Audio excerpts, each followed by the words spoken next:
Welcome to Avatar State of Mind, a podcast exclusively dedicated to the universe of Avatar The Last Airbender. From The Last Airbender to Legend of Korra and the comic books in between, this is your number one stop for Avatar content. I'm your host, Sam DeCoste, and I am joined by my friend Aaron Miller to spend the next 30 minutes with you talking about Zuko's honor, underground libraries, the Air Nomad civilization, and so much more. So sit back, grab a cup of tea from the Jasmine Dragon, and enjoy the show. This is Avatar State of Mind.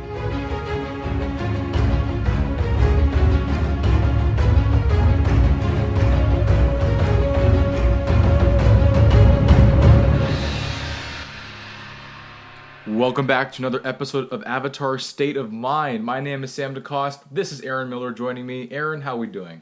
Very good. It's good to be back for this episode 4. Yes, it is. Episode 4. It's kind of hard to believe we're already at that point. Avatar State of Mind. We're going to continue our series-long recap of Avatar The Last Airbender today by spending time talking about each episode individually, breaking down every book from 1 to 3, from The Boy in the Iceberg to Sozin's Comet. Now, previously on Avatar State of Mind, we talked about The Boy in the Iceberg and The Avatar Returns, the first 2 episodes. Now we're doing episodes 3 and 4 together, The Southern Air Temple and The Warriors of Kyoshi. Each episode delivers its own memorable moments that we can remember from this episode and these episodes, and they do a fair job of further setting the table for us for an enthralling series that's coming up. And the universe is expanded beyond the wasteland of the South Pole and to the Air Nation, and we learned about Aang's past lives. Now, before you listen any longer, let this be your spoiler warning. Do not listen to the show today unless you have listened to both the first 4 all 4 episodes to begin the Avatar series. Aaron and I are going to do our best to keep our summaries to chapters 3 and 4, but we probably won't because we're going to get too excited and get ahead of ourselves beyond the Avatar universe. We love the show so much, so we're going to definitely take it further. But there is your spoiler alert, and with that, let's dive right in. Before we get into this episode, I just want to say that we know that episode 3 and episode 4 of book 1 do not go hand in hand with each other, but we just thought it would be worth your time and worth our time to discuss them both in this episode 4 of Avatar State of Mind. Precisely. So, obviously we'll start with the Southern Air Temple, chapter 3 of book 1. Now, first thing I noticed, for preparation for this episode, Aaron and I rewatch every episode that we talk about on the podcast. Rewatching this, it's very easy to forget. This is the only episode in the whole series where the title card with the book name and the chapter name are overlaid not on a white canvas, but on a sunrise, I mean. Sunrise, yeah. And Aaron, you said that there was a deeper meaning behind that. Can you go into that a little bit? Yeah, I mean, in Asian culture, in Chinese and Japanese culture, the setting and rising sun, just the sun in general, is so important to everything. I mean, on the Japanese flag, the sun is represented right in the flag. I don't know the exact meaning behind the sun in this particular episode because I don't want to get ahead of myself, but at the end of this episode, the Agni Kai between Zuko and Zhao, they are fighting at sunset, and sunrise is what happens in the beginning of this episode. So I guess it shows that this entire episode takes place within one day because it shows the sunrise of the day and the sunset. It might also might represent new beginnings because this is the episode where we see Aang find the dead Monkey Otso. So this might be like a new beginning for Aang, seeing that he went from being this kid to now evolving into this young adult who is going to save the world.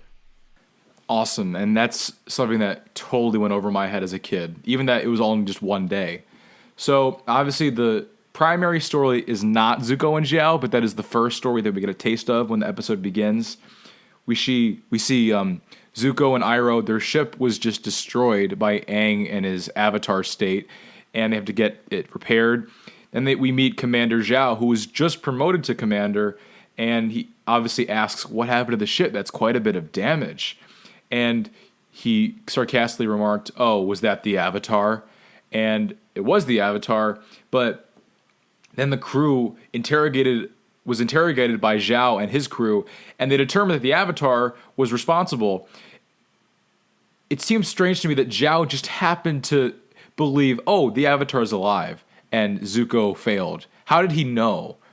Yeah. That part shocked me. It seems like a plot hole in that sense where this villain in Zhao is introduced and all of a sudden he knows everything. So Literally everything.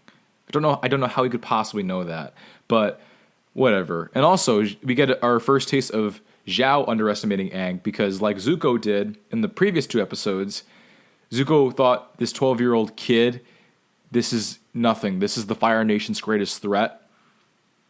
And that it was a horrible look for Zuko that he let some 12-year-old escape handcuffed on his own ship when he had him. And also, it foreshadows the goal of the Fire Nation to conquer Ba Sing Se because Zhao was breaking down the plan to Iroh and Zuko that they were going to get Ba Sing Se by the end of the year.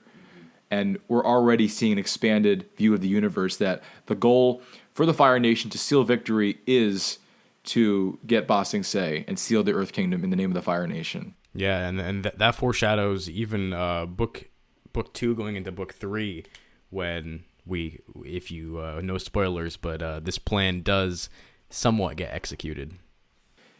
Yes, it does. So, moving away from that briefly, let's talk about the main plot line, which is obviously Aang taking Sokka and Katara to his home at the Southern Air Temple. And we've seen all the air temples in this series, but the Southern Air Temple definitely has the most meaning behind it. It is where it's Aang's home, and it's beautiful. It's an absolutely beautiful, beautiful place. The mountain ranges, the high hills, and how basically all their civilizations are built on mountaintops. His youthful innocence is so apparent in this episode, saying things like, just because nobody has seen an airbender doesn't mean they don't exist in 100 years, and saying, I believe, there's no way the Fire Nation could get to the Southern Air Temple without without a sky bison.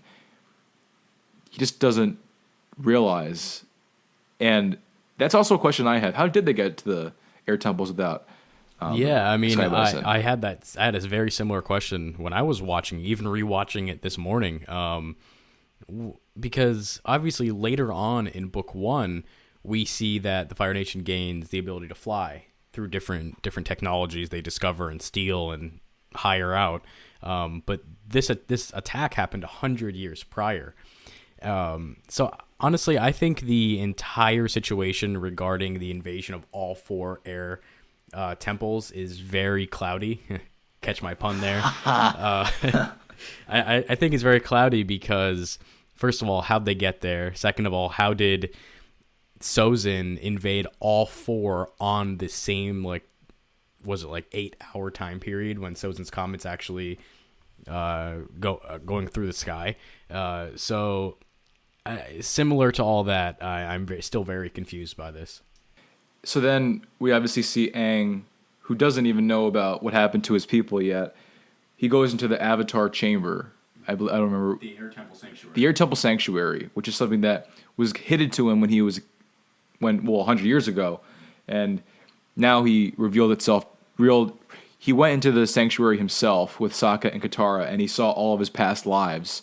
And I know before the show you talked to me about the meaning and the overlaying, the inconsistencies that the Air Temple Sanctuary has from Avatar to Korra, if you want to go into that a little bit. Yeah. I mean, obviously this episode of Avatar State of Mind is just about these 2 episodes, but linking this with the entire Avatar universe, the fact that there are hundreds, maybe even 1,000 statues shown in this episode makes absolutely no sense. Because if you're a fan of The Legend of Korra and a fan of the lore behind Avatar: The Last Airbender, the first Avatar existed 10,000 years prior to Korra, which is about 9,950 years before Aang. And the thing is if every single Avatar since then lived the average age of 50, there would only be 200 Avatars. And I don't know about you, but from the statues in the sanctuary, I saw a lot more than 200 statues. What do you think about that? I don't know. This was only the 3rd episode. We haven't even been introduced to Kyoshi yet. And so maybe they just got it wrong. Maybe they just had a plot hole here. Yeah. That's the only explanation, in my opinion. And adding on to that, I mean, Kyoshi lived 200 plus years. Roku lived 80 plus. Aang died at 167 years old. Kuruk before Kyoshi died in his 30s, so that makes sense in regards to the entire timeline. But even talking about Kyoshi, there's a shot of Roku, his statue form, and the avatar next to him is an Earth Kingdom avatar, but he's a man. And this man is like even shorter than Roku. No, Roku was like around 6 foot. I know too much about this lore, but Kyoshi was like 7 feet tall, and she was also a woman, not a man. So when the creators were making this episode, they really, I think, messed up in this regard. And even the episode right after this one, Kyoshi is talked about the avatar before Roku. Like even the episode directly after this one, they fix what they messed up in this episode. And we'll talk about that in a little bit. And also, obviously, the standout moment of the Southern Air Temple is when Aang discovers Monk Gyatso and his skeleton, which, as a kid, was a pretty, not traumatizing, but very intense scene. And then you see Aang crying, realizing that Gyatso died. Obviously, he had to think that Gyatso was dead, but seeing his skeleton in front of his eyes, surrounded by Fire Nation rubble from 100 years ago, that is a different level of grief. And we get a really good taste, a first taste of Aang's raw power as the Avatar, where by the way, he's only an airbending master. He doesn't know any of the other elements. How his emotions, his pain and rage could trigger the Avatar state into full flight, and how he almost blew Sokka and Katara off the mountain. Even before that, like, this is the first and only time we see a dead body in Avatar: The Last Airbender, the entire series, right? I believe so. Yeah, like this is because obviously like the surrounding jet with him dying, we don't know if that actually happened. It's very cloudy there too. But even just in this third episode, and I consider book 1 to be a very innocent book. Like there's not much conflict except for like the end and like the search and everything, but there's not much war. There's really no death except for death that has been shown that happened 100 years prior. And the raw strength of Aang shown in this episode is just amazing. And Katara even controlling him and like bringing him back down to earth. She literally did that and like figuratively did that, brought him back down to earth. It shows that Katara's strength with her connection to Aang is already established this early in the show. And that's something I want to talk about next. Katara's such strong connection with Aang. This is a kid that she's probably known not even a week yet, because they're flying from the South Pole to the Southern Air Temple, which is very close to each other. And Katara is just so committed to protecting Aang, protective that Aang doesn't get himself hurt and discover what happened to his people and find out the hard way. And then being able to help Aang when he is in the Avatar state and he's about to destroy the Air Temple, saying, Sokka and I, we're your family now, and helping sympathize with his grief, how the Fire Nation took her mother away from her, and that she knows what pain the Fire Nation can give. And I'm just fascinated by this connection that they have right away. Yeah, and as soon as Katara... So I haven't watched this episode in a little while, and I've been scrolling through Instagram looking at a ton of memes of Avatar: The Last Airbender, and every meme has a relation to Katara, always talking about her mother, always talking about her pain. And when I heard Katara say, like, talk about her mother when Aang was going through all that pain, I laughed. Because, I mean, obviously, like, the first time you watch this, it's sad because it's Katara linking, like, one of the most traumatizing events ever to happen to her to what Aang is going through. But it's also funny because Katara always finds a way to slide in there the fact that her mother died. Oh, wow. Okay, I'm going to move on from that. But also, the connection with Gyatso. Monk Gyatso is obviously a very prominent figure in Aang's life, and his legacy lives on the whole show. But even in episode 3, and their relationship definitely builds and develops over the series, and we get to know how they were connected on a much more intimate level. But even right away, episode 3, our first impression of Monk Gyatso is him and Aang airbending cakes to prank all the other monks. And it shows just how close they were, how he was more than a mentor. They were best friends. Yeah, and to add on to that, I mean, Aang, when Katara and Sokka asked who the statue was of Monkey Otso, Aang said that he was the most powerful airbender that he knew. And to be honest, I'm not sure if Monkey Otto is definitely not the most powerful airbender ever, because you can talk about the Legend of Korra and who Zahir got his training from. But No. Patik, No. Guru Lahima from Lahima. Korra. We'll get into that much later on. The guy who could fly. But I mean, even in Monkey Otto's time, I believe like he wasn't even the strongest airbender in his time. I don't believe, because there were a bunch of people who were higher than him, even at the Southern Air Temple. But his connection with Aang made Aang think that he was the strongest. And that's remarkable. Now let's pivot back to Zuko and Zhao to wrap up the Southern Air Temple, because they do an Agni Kai at the end of the episode. And this screams Avatar lore and nostalgia with the amazing music, just with classic Zuko and Zhao. It's the first Agni Kai we see in the show. First of all, Zhao, his pride gets in the way so much in this show, where he was going to duel a 15-year-old, 16-year-old kid as a military commander just because Zuko was getting pissed off. That was a little strange, and it shows how arrogant Zhao really is. Yeah, and I mean, right before, Zuko challenged him to the Agni Kai, and I wrote down this quote that Iroh asked Zuko. He says, "Have you forgotten the last time you dueled a master?" And this is obviously going back to when Zuko battled his father, and where his father put the scar right on Zuko's face.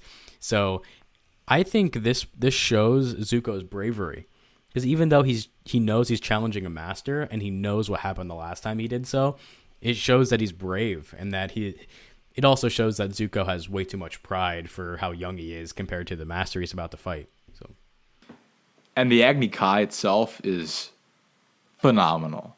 Great vintage combat. And also, we mentioned this last episode, Zuko was very much a beginner. He was still a beginner at firebending. But somehow he went toe-to-toe with the commander of the Fire Nation Army or Navy. Navy, yeah. And he was able to break Zhao's root with just basic defending, excuse me. He didn't really do too much to offset Zhao in terms of his offense, but his defensive technique and his basics, which Iroh was encouraging him to do from the sidelines, cheering him on like a really proud grandfather or something. That was cool. And I think an interesting part about this is the way Zuko knocked Zhao down wasn't even through his firebending. It was through his like hand-to-hand combat prowess, like that we see later on in the show with him being the Blue Spirit. So this shows that Zuko isn't only masterful. He's a beginner in firebending, but he's like, I consider him like intermediate at this point. But he's not only good at that, but he's also really, really good at fighting without his gifted talent he has from birth. And the character development for all of the Fire Nation masters in this episode is spot on. We have Zhao in defeat firing a blow at Zuko to try and get a last word, and Iroh saying, "Do not taint your victory, Zuko," and then telling Zhao, "Even in exile, my nephew is more honorable than you," which shows the connection Iroh and Zuko have, which really stems all the way until Sozin's Comet. So that's very remarkable. Yeah, and even though before the Agni Kai, he told Zuko not to do it, and he was very dismissive. He's like, "Zuko, if you do this, you're going to throw away your honor, if you had any, all this stuff." But I honestly think Zuko pushing through with this Agni Kai showed Iroh that Zuko doesn't give up. He has way too much pride to give up, and he'll do anything to get back his honor. So that's the Southern Air Temple. Let's move on to the Warriors of Kyoshi now. It's chapter 4 of book 1. We begin with Zuko and Iroh in the ship trying to track Aang. And we see a map of how the Avatar is maneuvering around the world trying to lose Zuko following them. And Zuko is saying he's clearly a master evasive maneuvering, but they have no idea where they're going.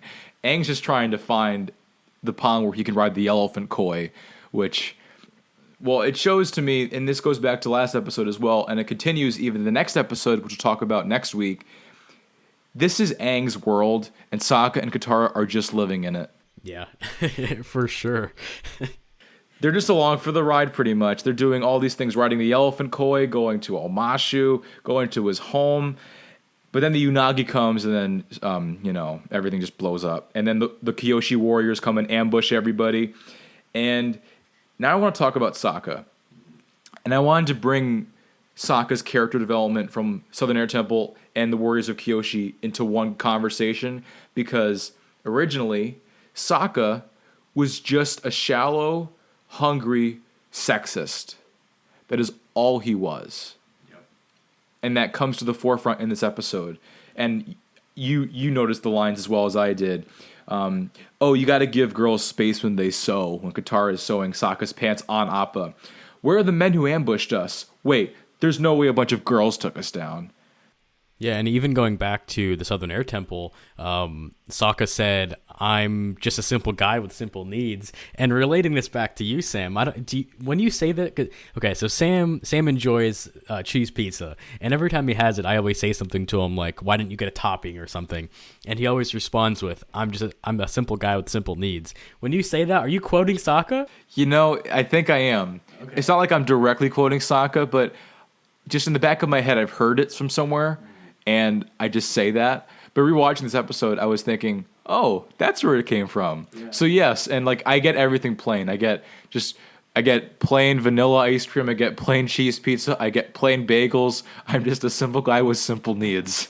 Every single time Sam eats, he always finds a way to bring this into it. And I just find it hilarious that he picked this up subconsciously from Avatar: The Last Airbender. Yeah, I did. That's a great observation. Going back to Sokka, the Kyoshi warriors gave Sokka a humbling that was a long time coming, and it showed Sokka that he is not a capable warrior at all. He's just some guy with a stick and a boomerang, thinking he's the best warrior in the South Pole because he's the only warrior in the South Pole. He's the only man older than 8 years old in that tribe. But Suki was able to school him in front of a bunch of girls and help him realize that he has a long way to go to become a noble warrior. Yeah, Suki's she brought him down to such a level that he put on the Kyoshi warrior's dress and the face paint. I just found that crazy because 2 episodes prior, maybe even 3 episodes prior in the first episode, you would never think of Sokka to be that type of guy who would listen to a girl, who would, I'm not going to say dress like a girl, but dress like the girls did when they were warriors. I just thought this was such a shift in his character that I don't think any other character had that significant of a shift that quickly that Sokka did. And it also helps his connection with Suki, which obviously doesn't go away after this one episode. Suki and Sokka, when Sokka, wow, their names are very similar. I'm just realizing that right now. But Sokka, how he was able to come to his senses and be humbled enough to get trained by Suki, and then their dynamic as it evolves, and even how when Sokka catches Suki off guard and finds an opening and knocks her down, Suki being caught off guard, being challenged actually by somebody else, and even just getting along with him, it sets the foundation for what would be a very memorable bond in Avatar.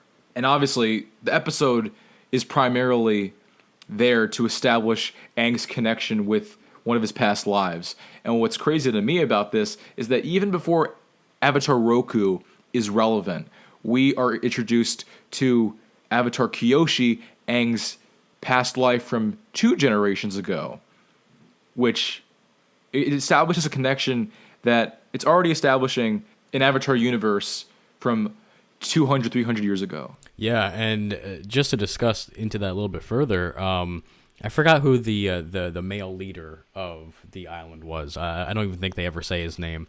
But he talks to Aang, and he tells Aang that Kyoshi was born on that island 400 years ago.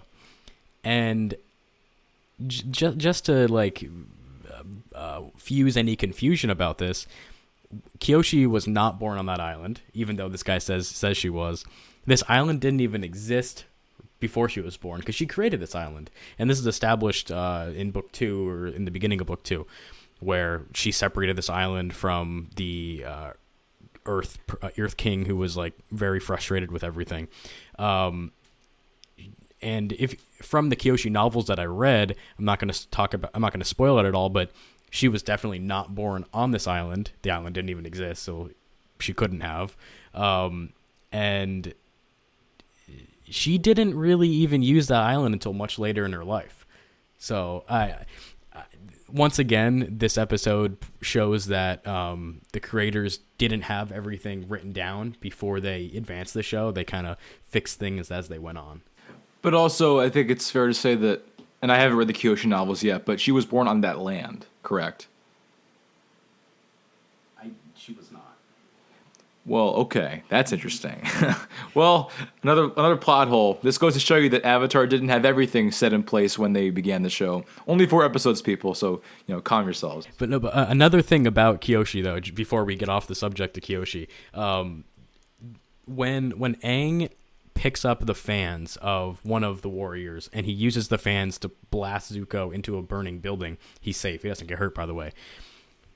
Do you remember the raw power that his airbending had from those fans? I thought that was amazing. Yeah, I didn't even really realize it until you just brought it up, that I guess the fans, and I'm not sure what the fans really meant for Kyoshi and why she used them, but, are you pointing at yourself? Are you trying to go into that a little further? Yeah. Please do. I exactly will. So before I talk, I'm going to ask you, Sam, I can give the exact answer of this, but it's discussed in the Kyoshi novels. Do you want me to discuss this? By all means. Okay.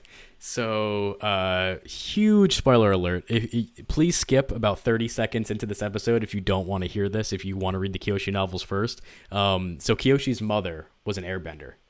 Kyoshi's mother was an airbending master, and she had the fans. And when she died, she gifted the fans to Kyoshi. Even though Kyoshi is an earthbender, her father's an earthbender, and that's where she got it from. Even though she's an earthbender, the fans help her bend very, very small items. Because, talking about the Kyoshi novels a little bit more, when Kyoshi was young, she had a very hard time with bending small things. She can bend a 100-ton boulder, but she had a hard time bending dirt. I don't know why. Kyoshi, she's a very tall person, very, very strong person. But these fans gave her the connection to the earth and let her bend very, very small things. That's why she's one of the strongest bending avatars ever. That's amazing. That is amazing. That's an extension of the Avatar universe that we are here to deliver. Thank you. Thank you for that. But airbending, and even when Aang, 2 iterations later of Kyoshi, using fans to airbend, is so much more powerful. It's really unbelievable. I guess the last really relevant part of this episode is how Aang is flying across the world all of book 1, and how Zuko was on his trail the whole season. And Aang realizes how much danger that he puts villages and civilians in when he stays in one place too long. And Aang got very complacent, got very comfortable at Kyoshi Island because all of these girls were following him everywhere, fawning over him and swooning and foaming their mouths over him. And he doesn't want to leave because Katara didn't appreciate him as much and wasn't attracted to him as much as Aang wanted. And then Aang just got too comfortable, and then Zuko just comes in and swoops in and then forces them to leave and retreat. Yeah, and he sets everything on fire. And I mean, Katara, Aang, and Sokka, and I guess Momo now and Appa, they were running away because they thought, and they were right about it. Where as soon as they left, Zuko's like, "Okay, guys, let's go," but the entire village is still on fire. So Aang, being the good guy that he is, and he proves that he is throughout the entire show, through all 3 books, he just dives into the water. And for a first-time watcher of this, everyone's like, "What is he doing? Is he giving up? Is he killing himself? Like, what's going on?" But he obviously gets on the back of the Unagi, and he just puts out all of the fires. And he didn't even go back for a thank you from the people on Kyoshi Island. He did that task and then left. So it shows how selfless he is, and like how much he cares about everybody else, and he'll risk everything for that. I mean, he dove right to a fish that could have easily killed him. You're right. You're right. And it's also amazing how the episode had everything tied together perfectperfectly. How even something as simple as riding an elephant koi and getting ambushed by a unagi fish, how it all played together at the end and it ended up helping save the village. So that's our spark notes for the day. Southern Air Temple and the Kyoshi Warriors are in the books. Next week we will do the King of Omashu, which is one of my favorites in Book 1, and Imprisoned. So that will be very fun. But that is it for our recap today. That was great. That's maybe our best episode yet, Aaron. Wouldn't you say? Yeah, I love this episode, and shout out to Amog. I believe we wanted to discuss more of the lore of the show because he specifically talked to Sam and I. He's a friend of ours at college, and he really wanted to know about the lore of the show, and I think we delivered today. I think we did deliver, but you really deserve most of the credit. But yeah, shout out to Amog. Thank you for listening. But yes, that is it for today's episode. Thank you once again for listening. Thank you so much for listening to this second episode of Avatar State of Mind. We will be back every Saturday with a new show around noon Eastern Time. Subscribe to our show on Apple Podcasts, Spotify, or wherever else you get your podcasts. Follow us on Instagram at Avatar State of Mind and on Twitter at AvatarSOM. And let us know what you want us to talk about on the next show. As much as this podcast is our podcast, we are doing this for the listeners. Let us know where you want us to take this show and what you'd like us to talk about. We're in this together. For Sam DeCoste, my name is Aaron Miller, and thank you once again for joining us on Avatar State of Mind.